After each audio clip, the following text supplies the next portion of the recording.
U.S.-Iran agreement to extend the ceasefire between the two countries has reportedly been signed and is now in effect, days ahead of a planned in-person ceremony in Switzerland. Under the 14-point deal, Iran will never have a nuclear weapon, in exchange for sanctions relief and a $300 billion reconstruction fund. The U.S. Federal Reserve has kept interest rates steady, but signaled a more hawkish outlook, with 9 Fed members indicating they expect rates to be raised before the end of the year. The move sent stocks lower and boosted the U.S. dollar against major currencies. South Korean President Lee Jae-myung has wrapped up his 10-day trip to Europe. Before returning home, he joined world leaders for talks on global economic imbalances, and briefly met with U.S. President Donald Trump and discussed efforts to maintain peace on the Korean Peninsula. Hello and thanks for joining us on Arirang News. The United States and Iran have reportedly signed a ceasefire deal ahead of schedule, opening a 60-day window for nuclear talks while restoring shipping through the Strait of Hormuz. Our Woo Soo-young starts us off. The United States and Iran appear to have inched closer to implementing their ceasefire agreement after both sides remotely signed a memorandum of understanding aimed at ending the conflict and reopening the Strait of Hormuz. According to U.S. officials cited by Axios, President Donald Trump signed the document on Wednesday, days ahead of a planned in-person ceremony in Switzerland. Earlier on Wednesday, the Trump administration released a full text of the 14-point memorandum agreed by Washington and Tehran, declaring an immediate and permanent end to military operations, including in Lebanon. The U.S. will begin lifting its maritime blockade immediately, while Iran will work to restore the free movement of commercial vessels through the critical Strait of Hormuz and return shipping levels to normal.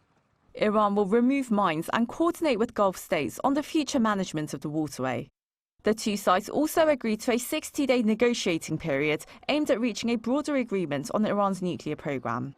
Tehran also reaffirmed that it will not develop nuclear weapons, while both sides agreed to negotiate the future of Iran's enriched uranium stockpile under the oversight of the International Atomic Energy Agency. In return, Washington is offering significant economic incentives, including sanctions relief, waivers for Iranian oil exports, and a proposed reconstruction and development package worth at least $300 billion. Speaking in France after the agreement was unveiled, Trump made clear that any economic benefits would depend on Iranian compliance. He warned that if Tehran fails to honor the agreement or refuses to reach a final nuclear settlement, Washington could resume military action. And it's a memorandum of understanding. If it doesn't get done in 60 days, that's all right. We go back to bombing. You know, I don't want to do that because it's so good. But we might have to, because we're never going to let them have a nuclear weapon. Trump said the deal also sidesteps a catastrophe for the global economy and renewed turmoil in energy markets. The focus now shifts to Switzerland, where US and Iranian negotiators are expected to begin talks on a comprehensive agreement covering Iran's nuclear program, sanctions relief, and regional security issues. Woo Soo-young, Arirang News. The U.S. Federal Reserve left interest rates unchanged but signaled a more hawkish outlook, with several policymakers expecting rates to move higher before the end of the year. The prospect of tighter monetary policy rattled financial markets, sending stocks lower, Treasury yields higher, and boosting the U.S. dollar. Our Lee Seung-jae has more. The U.S. Federal Reserve on Wednesday left its benchmark interest rate unchanged at 3.5 to 3.75%, marking its fourth consecutive meeting without a rate move, and its first policy decision under new chair Kevin Warsh. The Federal Open Market Committee unanimously voted to keep rates steady as policymakers assessed the economic impact of the ongoing U.S.-Israeli war against Iran and a recent surge in inflation. As you saw a few moments ago, the committee decided to maintain the target range for the Fed funds rate at 3.5% to 3.75% in support of the Fed's dual mandate. Economic activity is expanding at a solid pace, despite elevated uncertainty that owes in part to the conflict in the Middle East. While the Fed held rates steady for now, its latest projections signaled a more hawkish outlook. The median forecast indicates that the federal funds rate will end the year at 3.8%, higher than the 3.4% projected in March. In addition, 9 of the 19 Fed officials indicated they expect interest rates to be higher by the end of the year. Warsh did not submit a projection in the Fed's closely watched dot plot. Wall Street on Wednesday reacted negatively to the prospect of tighter monetary policy. U.S. stocks closed sharply lower, with the Dow Jones Industrial Average falling 0.97%. The S&P 500 dropped 1.21%, while the Nasdaq Composite lost 1.34%. Treasury yields moved higher as investors increased their bets on a rate hike later this year. The yield on the 2-year Treasury note jumped 17 basis points to 4.21%, while the benchmark 10-year yield rose to 4.499%. The stronger rate outlook also boosted the U.S. dollar. The dollar index, which tracks the greenback against 6 major currencies, climbed 0.9% to 100.45. The Fed's latest decision suggests policymakers remain cautious about inflation risks, while markets are increasingly preparing for the possibility of higher borrowing costs in the months ahead. 이승재, Arirang News. President Lee Jae-myung has just returned to Korea after attending this year's G7 summit in France. On Wednesday, he joined world leaders for discussions on global economic imbalances, sustainable growth, and artificial intelligence. Our Blue House correspondent Song Yu-jin has a wrap-up. The final day of this year's G7 summit began with the working session on reviving a balanced, shared, and sustainable economic growth for all. Speaking at Wednesday's session, President Lee Jae-myung said global economic imbalances should be tackled through dialogue and solidarity rather than blame. He also called for a stronger cooperation to strengthen the resilience of global energy supply chains as the war in the Middle East has fueled concerns over oil supplies and inflation. President Lee proposed that energy importing countries, particularly those in the Asia-Pacific region, move beyond responding individually and strengthen practical cooperation through information sharing, early warning systems, emergency coordination, and efforts to stabilize oil and petroleum product supply chains. The session was followed by a working lunch where world leaders and tech giants discussed artificial intelligence. President Lee emphasized the importance of narrowing the global AI divide while ensuring AI remains safe, transparent, and accountable. Korea endorsed 7 of the 8 documents adopted during the 2-day meeting of the G7 members and 5 invited countries. Leading up to the G7, attention was on whether President Lee would hold a bilateral meeting with U.S. President Donald Trump on the sidelines. Although no official summit took place, the Blue House said on Wednesday that the two leaders exchanged views on the Korea-U.S. alliance and the Korean Peninsula over Tuesday's gala dinner. President Trump reaffirmed his strong commitment to playing whatever role is necessary to advance peace on the Korean Peninsula and said he would remain in close communication with President Lee on the matter. Posting a photo of himself with Trump on X, Lee wrote that the two had a candid 90-minute discussion that produced meaningful progress. He added that President Trump had invited him and First Lady Kim Hae-kyung to play golf. After returning to Korea on Thursday, President Lee is expected to shift his focus back to domestic affairs. On Friday, he will chair a meeting with his top aides to review the country's summer emergency preparedness. Song Yu-jin, Arirang News. And President Lee Jae-myung also held his first summit with Kenyan President Ruto on the sidelines of the G7 summit. The two leaders agreed on Wednesday to deepen cooperation in economic development, infrastructure, and people-to-people exchanges. President Ruto praised Korea's rapid rise to an advanced economy, saying Kenya hopes to learn from Korea's experience. He replied that Korea stands ready to be a reliable partner in Kenya's development. Both countries attended this year's G7 summit as invited partners. U.S. President Donald Trump's nominee for ambassador to Korea, Michelle Steele, has been confirmed by the U.S. Senate. The Senate approved her nomination on Wednesday local time by a vote of 55 to 39. Born in Seoul in 1955, Steele immigrated to the United States with her family in 1975 and built a political career in California. She has served on the State Board of Equalization and later as a Republican member of the House of Representatives from 2021 until last year. Her confirmation comes just 2 months after Trump nominated her for the post in April. Once she arrives in Seoul, Steele will become the second Korean American to serve as U.S. ambassador to South Korea after Sung Kim. The position has remained vacant since former ambassador Philip Goldberg departed in January 2025. The U.S. Congress is pushing a bill that would allow U.S. allies to build non-combat U.S. Navy vessels in their own countries. The Senate Armed Services Committee has reportedly included a provision in the recently approved National Defense Authorization Act for fiscal year 2027 that would permit up to 2 bulk fuel tankers or strategic transport ships to be procured from foreign shipyards. This is expected to permit the overseas construction of non-combat vessels, but the construction would need to align with U.S. national security interests, and the contracting companies would need to make corresponding investments in the U.S. shipbuilding and maritime sectors.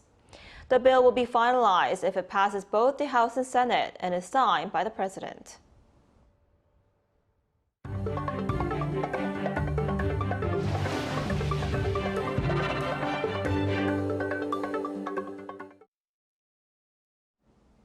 SK hynix announced Thursday that it has supplied samples of its next-generation high-bandwidth memory to major clients. Compared to the previous generation, the new 12-layer HBM4E chip offers upgraded performance and over 20% more energy efficiency. To tackle overheating issues in high-performance computing, the tech giant used an advanced packaging process, allowing the chip to reach a 48GB capacity, while cutting thermal resistance by 17%. SK hynix Chief Development Officer An Hyun emphasized that the latest product lays the groundwork to continuously lead AI innovation, adding that the company will solidify its tech leadership as a full-stack AI memory creator. And Korea is no longer just a culture to view online, with the Korean wave making it something they can now experience firsthand. From K-food and K-beauty to K-pop, one event in Paris is showcasing what Korea has to offer. Our culture correspondent Park Gun-woo reports. To get a bowl of Korean ramen and tteokbokki, you need to join a long queue in France. At least that's the case this week at K-Expo, being held as Korea and France celebrate 140 years of diplomatic ties.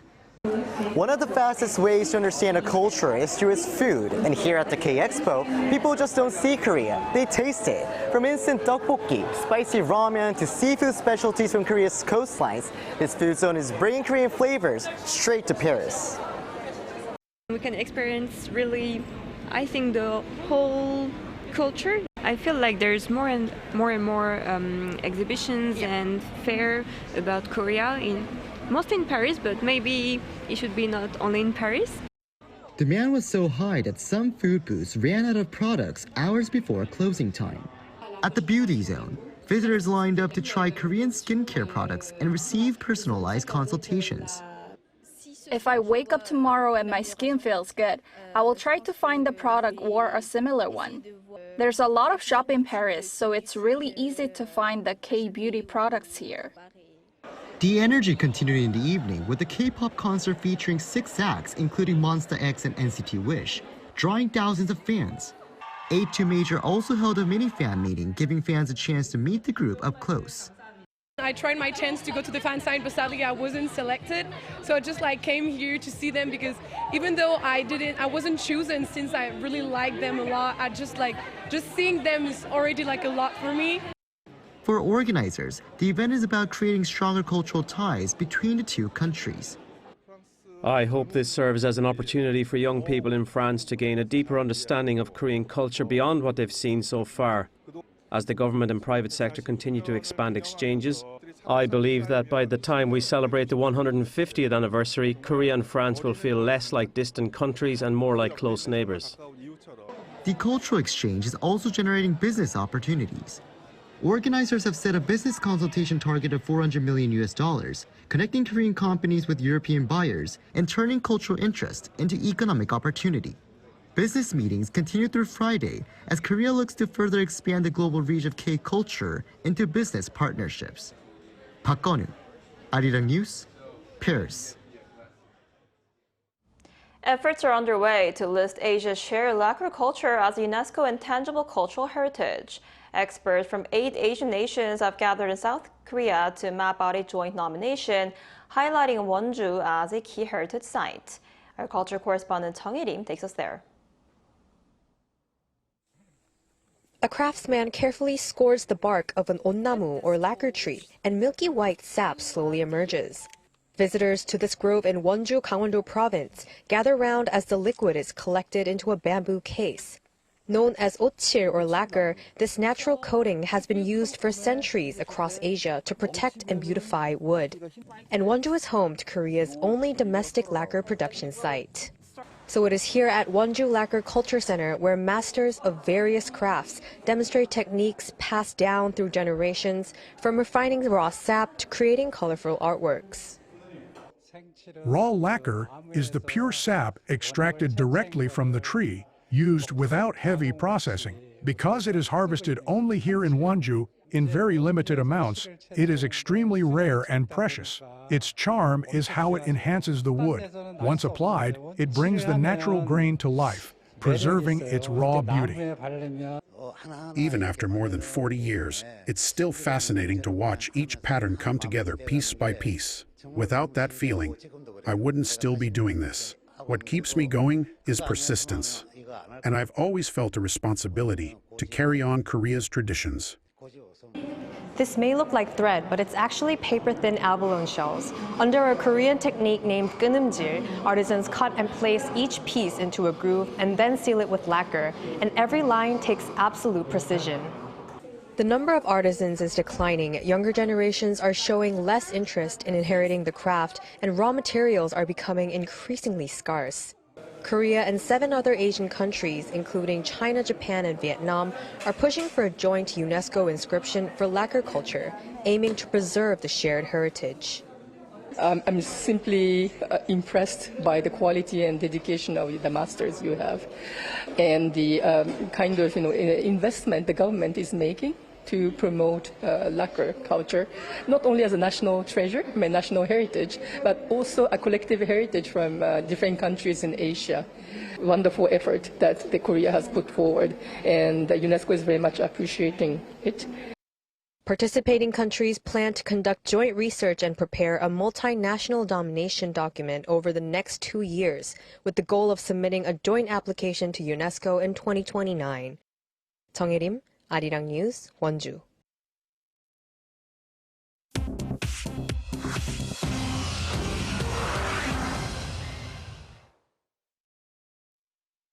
This is The World Now, bringing you everything you need to know from around the globe. Israeli Prime Minister Benjamin Netanyahu faces voter anger heading into an election this autumn as the interim U.S. deal with Iran ended the war long before Israel's goals were achieved. Netanyahu confirmed this week he will run again in an election that must be called by October. Opinion polls put his right-wing coalition on course to lose. President Trump chose to end the wars in Iran and Lebanon before Israel achieved lasting victories. Netanyahu also faces corruption charges and criticism over the security failings of the October 2023 Hamas attack. Opposition leader Yair Lapid said Netanyahu lost the war and collapsed at the moment of truth. 1 month after the World Health Organization declared Congo's Ebola outbreak an international emergency, the number of confirmed cases has reached 800, with warnings that the outbreak could become the worst on record. Tens of thousands of contacts remain untraced. A WHO report found roughly a third of new case alerts in the worst-hit province of Ituri were going unanswered.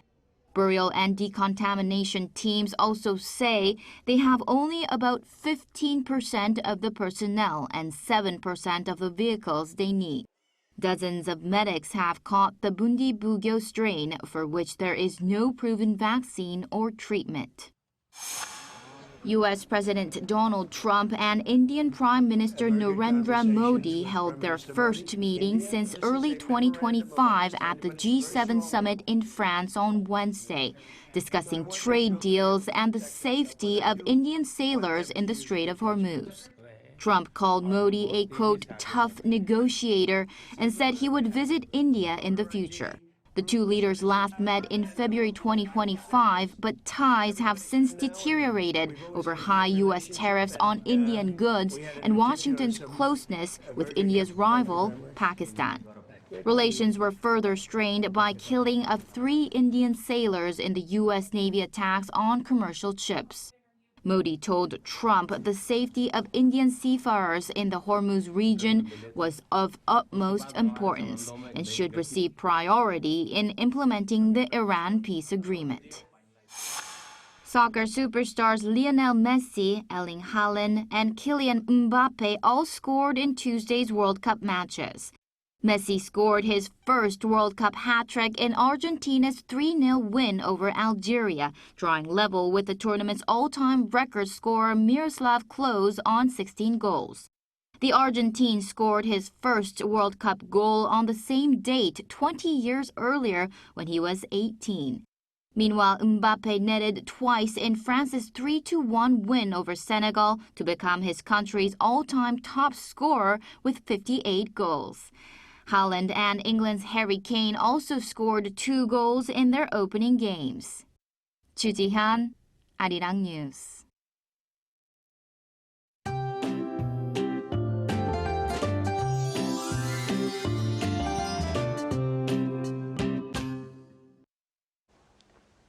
Summer heat continues to build across the country today. Many of us need to stay prepared for both the heat and passing showers again.